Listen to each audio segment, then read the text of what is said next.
سورلی دا کومه چې په 18مه صدۍ کې د انګریزانو د راج په وخت د بری صغیر په ښارونو او کلو کې ډیره مشهوره وه. د دې وروستو ټانګه خلکو د یو ورځني سفر، ودونو، میلو او بازارونو ته د تګ لپاره پکاروله.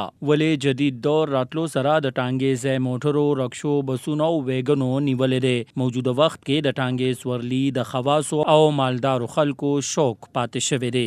د ټانګې ختمېدو سره د ټانګې جوړونکي کاریګرو کې هم کمې راغلې، ولې اوس هم په مردان کې د ټانګو کاریګر موجود دي چې په اډر ښه ټانګه تیاروي. واټ نم راځي، د بلو نم راځي، لکه ازرو کې نن سبا ډېره زیاته ده، هلته یې مانګ ډېر دی.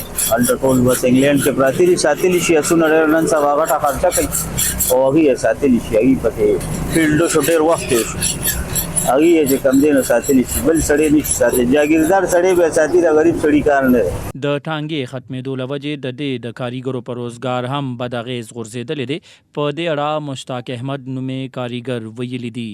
پخوا چې څنګه وخت تېرېده ارزاني وه، او د مهنګایۍ دور دی، نو بس دا ټایم هم په مشکله پکې تېرېږي. ټانګه یوازې یوه سورلي نه ده، بلکې د یو تیر دور او کلتور پوره نمایندګي کوي.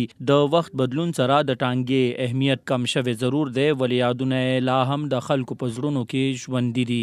سنو پښتونخوا لپاره مردان نه ارشد علي خان.